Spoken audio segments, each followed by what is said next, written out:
आपने भी वो सोशल मीडिया पर वीडियो देखी होगी शायद, खान अफरीदी साहब की, जो बहुत खूबसूरत वीडियो है जो आजकल चल रही है। उन्होंने रिसेंट जो ग्रैंड फादर बने हैं उसके बाद उन्होंने एक वीडियो जारी किया, बड़ी क्यूट है। क्या इसके बारे में आपके तासुरात हैं? बिल्कुल, मैं तो खुद जब मैं देख रही थी तो मेरी आंखें नम हो गईं, क्योंकि शाहिद अफरीदी साहब की बेटियां हैं और उन्होंने बेटियों को इस तरह से मोहब्बत की है जिस तरह से शायद लोग बेटों से प्यार करते हैं। उन्होंने हमेशा बहुत ही मोहब्बत भरे अल्फाज हैं वो अपनी बेटियों के लिए अदा किए हैं और उन्हें मोहब्बत दी है। और आज जब उनकी बेटी के घर माशाल्लाह एक बेटा पैदा हुआ है तो वो ऐसे ही लग रहा है जैसे शाहिद खान अफरीदी साहब के घर जो है वो बेटा पैदा हुआ है। जबकि ये एक बहुत ही एक टिपिकल सोच है कि बेटा बेटी ये फ़र्क करना, लेकिन हमारे मुआशरे में ये सब होता है। लेकिन लाला के घर माशाल्लाह पहले बेटे की आमद एक यकीनन बहुत खुशखबरी है, बहुत एक खुशी की बात है। और लाला भी बहुत खुश है और मैं देख रही थी कि इतनी छोटी सी खाला उसकी कि वो जा रही है करीब, और इतना प्यारा मंजर है ये। और मेरा शुरू से ही लाला का ये जेस्चर रहा है कि उन्होंने बेटियों को मतलब एक ना सपोर्ट किया है, नेमत समझा है उन्होंने। और जब माशाल्लाह से जितनी उनकी बेटी हैं उन्होंने हर स्टेप पे अपनी बेटियों को आगे लेकर आए हैं। स्टेडियम्स में हमें नजर आई हैं, वो हमें हर जगह उनके साथ शाना बशाना नजर आती हैं। तो बेटियां भी किसी से कम नहीं है। लेकिन अब अली यार की जो आमद है वो भी उनके लिए एक बहुत ही अच्छा खुशाइन बात है।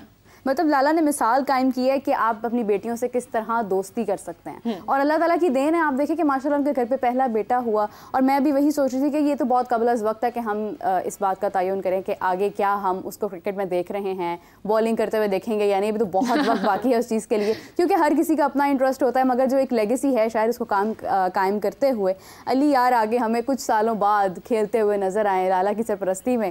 शाहीन आफरीदी के लिए यकीनन एक बहुत बड़ी खुशखबरी है, क्योंकि जिस तरह से पाकिस्तान बांग्लादेश के खिलाफ अपना टेस्ट का पहला मैच जो है वो जिस तरह से हारे हैं, तो यकीनन एक धचका तो होगा तमाम प्लेयर्स को। लेकिन शाहीन की ये जो खुशी है ये एक अच्छा सिग्नल ज़रूर है। बिल्कुल, एग्जैक्टली। और मीरा शाहिद खान अफरीदी की जो स्टेटमेंट आई थी, मेरे ख्याल में वो यंगेस्ट ग्रैंडफादर बनने पर बहुत खुश है। उन्होंने कहा कि he is very happy being the youngest father grandfather in the world. तो एक ये भी एक खुशी की बात है उनके लिए, एक डिफरेंट चीज़ है। पहला बेटा आया फैमिली के अंदर, वो भी एक अलग बात है, लेकिन जो यंगेस्ट वो ग्रैंडफादर बने वो भी एक अलग चीज़ है। तो चलिए देखते हैं अब के आगे क्या हो सकता है इनके लिए, शाहीन के लिए क्या है फ्यूचर में। क्योंकि हमने तो देखा है परफॉर्मेंस के हवाले से हमने काफ़ी बात की है। सुना था कि मे बी वो सेकंड इनिंग्स में ना आए, जो इनिंग्स चल रही थी वो ड्रॉप करने, but he completed at least. और इसी हवाले से हम बात करेंगे। क्यों मेरा बिल्कुल ऐसे ही है। और आज जिस तरह से हम बात करें कि यंगेस्ट नाना, इसी तरह से हमें एक यंगेस्ट स्पोर्ट्स एनालिस्ट ने भी ज्वाइन किया, क्योंकि बहुत देर से ही इनका ताल्लुक जो है वो तमाम जो मौज़ूआत है पाकिस्तान के जो हाईलाइट किए जाते हैं उनके ऊपर नज़र दौड़ाते हैं, उनको बारीक बीनी के साथ देखते हैं और फिर खुले अंदाज में जाहिर करते हैं। इससे बहुत सारे लोगों को मसला भी होता है, लेकिन हमें मसला नहीं होने वाला है, क्योंकि हम तो मसले क्रिएट करने वाले हैं आज। तो नाज़रीन मेरे साथ मौजूद हैं sports analyst, sports journalist Shahnawaz Rana साहब। अस्सलाम वालेकुम राना साहब, कैसे हैं आप? पहले तो जी मेरा मैं आपका शुक्रिया अदा करूंगा और राबिया का भी मुझे यंगेस्ट में शामिल कर लिया है, सर, ऐसी मुझे बात नौजवान बना दिया आपने। और इसमें यकीनन मुझे जीने की एक नई उमंग पैदा हुई है कि मैं अभी भी जवान हूँ। बाकी ये कि अभी आप बात कर रही थी लाला के हवाले से, बेटी तो एक नेमत होती है। और अगर हम बेटी के मकाम को जाने ना, तो यकीन कीजिए कि हमें वो लोग के जो बेटियों से नफरत करते हैं ना, उन्हें समझ आ जाए कि बेटी कितनी बड़ी नेमत है। मेरे आका दो जहां सल्लल्लाहु अलैहि वसल्लम, ठीक है ना, वो अपनी बेटी से किस कदर प्यार किया करते थे। बिल्कुल ऐसे ही है। और जब फातिमा आया करती थी तो आप खड़े हो जाया करते थे। और खड़े होकर उनका इस्तकबाल किया करते थे। बिल्कुल। और आप उनके पेशानी मुबारक को चूमा करते थे। ठीक है ना।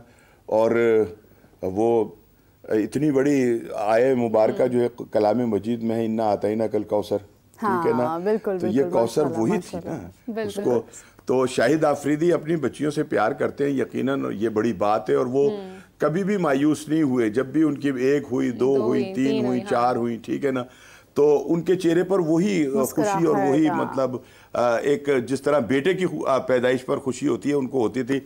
अल्लाह ने उन्हें नवासा दिया है माशाअल्लाह। और क्या खूबसूरत उन्होंने उसको वेलकम कहा है। अगर आप उसको घर को देखें तो कैसे फूल सजाए हैं उन्होंने, ठीक है ना, और इतना खूबसूरत माहौल जो है वो क्रिएट किया है। बाकी ये कि अल्लाह ताला उसे एक बड़ा इंसान बनाए, जो शाहिद आफरीदी ने भी दुआ दी, बिल्कुल ठीक है ना, उन्होंने और बहुत सारी दुआओं को अलहदा करके यही बात की कि अल्लाह ताला इसको सोमो सलात पे चलने वाला बनाए और उसे एक बड़ा इंसान बनाए। तो भाई आपके साथ साथ हम भी मुबारकबाद पेश करेंगे आफरीदी को और लाला को कि वो एक नौजवान नाना बन गए, ठीक है ना, और अल्लाह ताला सारी खुशियां एक तरफ और ये वाली खुशी ये वाली खुशी मतलब उन्होंने जहां और बहुत सारे रिकॉर्ड कायम किए हैं, एक रिकॉर्ड उनका ये भी हो गया कि वो एक नौजवान नाना है। तो अच्छा राना साहब, वो खुशी तो एक तरफ, सबको खुशी है, सबने मुबारकबाद भी दी है, लेकिन पाकिस्तान वर्सेस बांग्लादेश, उसके बारे में क्या कहेंगे, क्या तासुरात हैं आपके? अच्छा कि आपने हम थोड़ा पहले खुश हो गए याद दिला दिया, हमने आते ही स्यापा नहीं किया। बिल्कुल ऐसे ही है, वरना हमारा जो लेकिन कल वो जो हम परसों इतवार को जो हारे हैं, मेरे ख्याल पाकिस्तान की जो शिकस्त की तारीख है वो उसमें सबसे बदतरीन शिकस्त है हमारी, कि हम एक ऐसी टीम से हार गए जो कि अगर हम कागज़ के ऊपर उसको देखें तो कागज़ के ऊपर तो वो हमसे कहीं पर भी तगड़ी नज़र नहीं आती।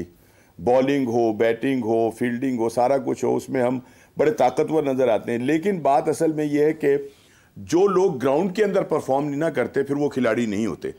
हमारे खिलाड़ियों ने ग्राउंड के अंदर बिल्कुल एक ऐसी पैथेटिक किस्म की परफॉर्मेंस दी है कि जिस पर उनको जितना कुछ कहा जा सकता है ना कहा जाना चाहिए। हमारी कप्तानी इंतहाई बदतरीन, हमारी हिकमत अमली इंतहाई बदतरीन, ठीक है ना, हमारी बैटिंग इंतहाई बदतरीन, हमारी बॉलिंग इंतहाई बदतरीन, हमारी फील्डिंग इंतहाई बदतरीन, यानी हमने कैच भी छोड़े, ठीक है ना।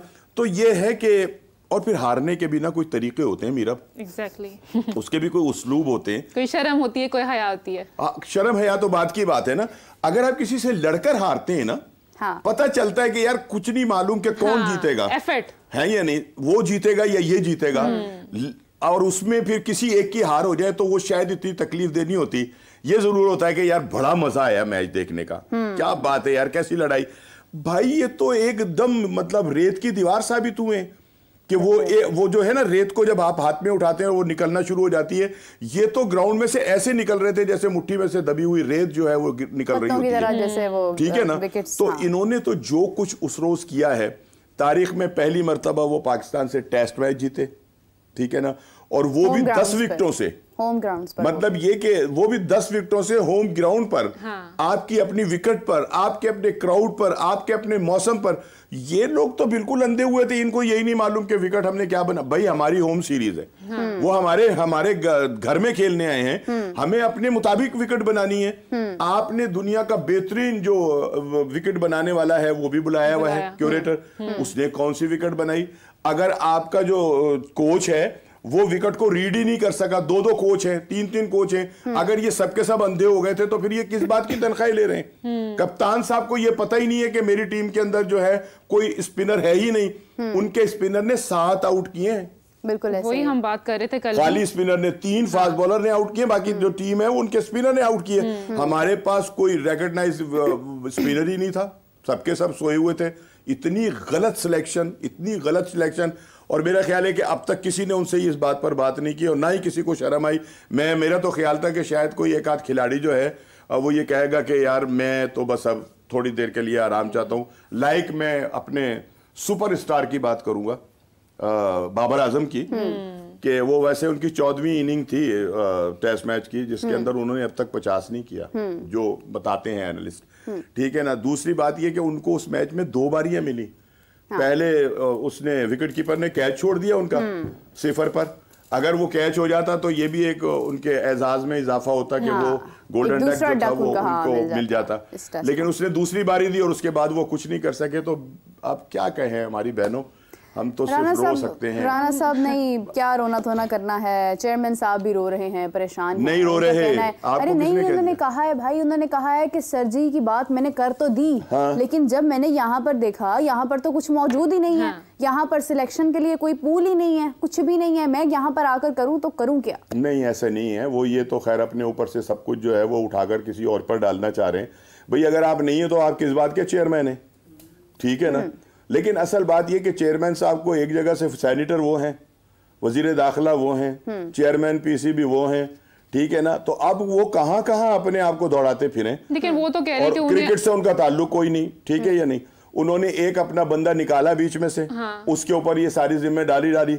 अब सुना है कि उस बंदे ने भी हाथ उठा दिए, वकार यूनुस ने, वो भी अब मेरा ख्याल है कि ऑफिशियली तो ऐलान नहीं हुआ, लेकिन अनऑफिशियली जो है वो अंदर के लोग जो है वो ये कहते हैं कि उन्होंने वकार यूनुस ने इनकार कर दिया कि जी मैं हाँ जी, क्योंकि में काम नहीं कर सकता। वहां पर उनकी बात ही नहीं सुनी जा रही है। हर कोई अपना अपना बस कह लें कि अपनी 2 फुट की मस्जिद बनाकर वहां पर बैठा है, किसी को किसी से कोई फर्क नहीं पड़ता। तो फिर चेयरमैन को ये नहीं ना कहना चाहिए, वो फिर किस बात के चेयरमैन है, वो फिर बेबस है ना। नहीं, चेयरमैन ये कह रहे हैं, राणा साहब चेयरमैन कह रहे हैं कि मुझे आए हुए भाई वो किस चीज के चेयरमैन है? सिर्फ 6 महीने हुए हैं। ये हाल 3 साल पहले से चल रहा है पाकिस्तानी क्रिकेट टीम का। मैंने कुछ नहीं किया। वो कह रहे हैं मैं लॉन्गर रन पे काम कर रहा हूँ, लॉन्ग टर्म काम कर रहा हूँ, मतलब ये कि मजीद 1-2 साल और कर पाकिस्तान को हरवाना चाहते हैं, वो फिर कहीं जाकर वो जो है सेटलमेंट की तरफ आएंगे। भाई ये तो तरजीही बुनियादों के ऊपर काम होना चाहिए था। पाकिस्तान मुसलसल हार रहा था, उनको नहीं पता। वो जब चेयरमैन थे, जब ही हम एशिया कप जो है वो भी हारे, जब हम श्रीलंका के अंदर हारे, हम अफगानिस्तान से हारे, हम वर्ल्ड कप के अंदर पैथेटिक किस्म की परफॉर्मेंस दी, ये उनके चेयरमैन मतलब कि चेयरमैनशिप के अंदर ही ये सारी शिकस्तें हुई है ना। तो फिर एशिया कप तक तो चले, ज़का अशरफ साहब ने भी भरपूर कोशिशें की हैं पाकिस्तान